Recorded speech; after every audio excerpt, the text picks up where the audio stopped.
Magandang araw, Pilipinas. Mahigit 400 estudyante ng Brother Rafael F.C. Donato Night High School ang dumalo sa kaninang alas 10 ng umaga sa kumpil sa Chapel sa Muntinlupa.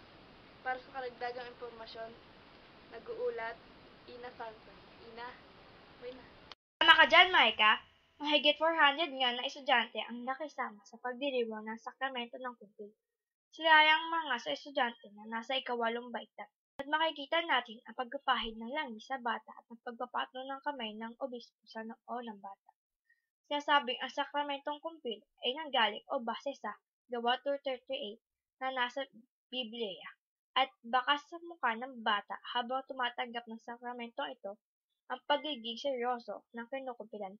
At dahil dito, masasabi nating handa na nga sila sa pagiging tagasunod ng Panginoon. At nararamdaman nga natin kanina ang banal na espiritu. Bawat may kinukumpilan si Obispo Tristan Taiza. Sinasabi na ang pagtatapik naman ng pisngi ng tumatanggap ng sakramentong nasabi ay sumisimbolo sa bagong buhay bilang Katoliko. Ngayon, ay ano kaya ang masasabi o mensahe ng ating obispo na si Bishop Tristan Dave Taiza para sa mga nakatanggap ng sakramento at sa mga ninang ng bawat individual? Magandang hapon po, Bishop. Ano po ang mensahe niyo sa mga nakatanggap na estudyante ng sakramento at sa mga ninang o ninong ng bawat bata? Ang masasabi ko lang sa kanila ay pagpatuloy pa sana nila ang pagiging tagasunod ng Panginoon.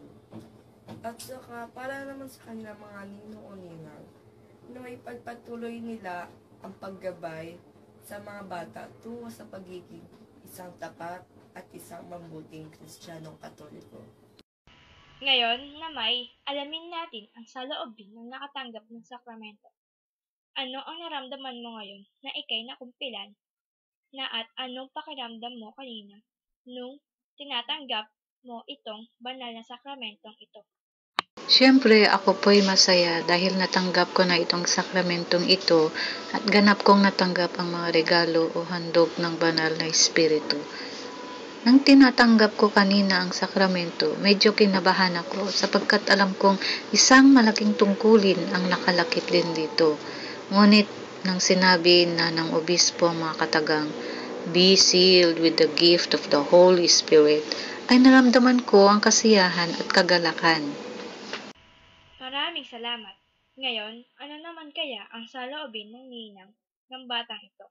Binibini, ano naman ang naramdaman mo para sa iyong inaanak sa kumpil?